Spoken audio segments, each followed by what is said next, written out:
Hello everyone, welcome to Mansi's food hub. मी आज तुम्हाला एक इन्स्टंट चटपटीत होणारं लोणचं दाखवते. थंडीच्या दिवसामध्ये भाज्या सुंदर मिळतात. मटार आणि गाजर तरी फ्रेश असतं एकदम. त्यामुळे हे व्हेजिटेबल लोणचं तुम्ही करू शकता. याच्यामध्ये मी फ्लॉवर घेतलाय, मटार घेतलंय, गाजर घेतलंय, आलं लसूण मिरची. तुम्ही इथे बीन्स सुद्धा ऍड करू शकता. माझ्याकडे बीन्स अवेलेबल नव्हत्या, त्यामुळे मी एवढ्याच भाज्या घेतल्यात. इथे घेतल्यात लोणचा मसाला, मीठ आणि लिंबू. हे लोणचं सुद्धा एकदम इन्स्टंट बनतं आणि न मुरवता हे आपण खाऊ शकतो. तर आता आपण इथे बघूया की मिक्स भाज्यांचं लोणचं कसं बनतं. आता मी एक एक करून सगळ्या भाज्या घालते याच्यामध्ये.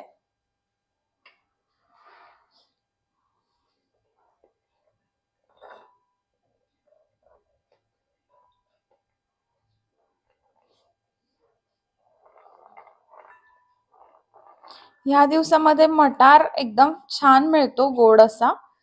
त्यामुळे तुम्ही हे लोणचं नक्की करून बघा, खूप छान लागतं हे पण. बाकीची लोणची आपण इतर वेळी कायम खातच असतो. हे एक युनिक लोणच्याची रेसिपी आहे, नक्की करून बघा.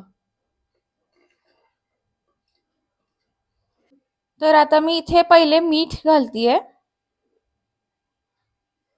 त्यानंतर हा केप्रचा जो लोणचे मसाला आहे, हा एकदम युनिव्हर्सल आहे. तुम्ही कुठल्याही लोणच्याला हा वापरू शकता मसाला.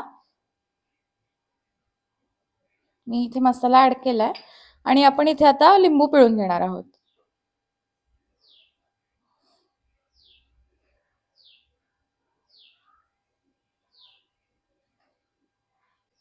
तर लिंबू आपण जे पिळून घेतलं त्याचा आंबटपणा ऍडजस्ट करायला आपण एवढीच साखर घालायची, थोडीशी.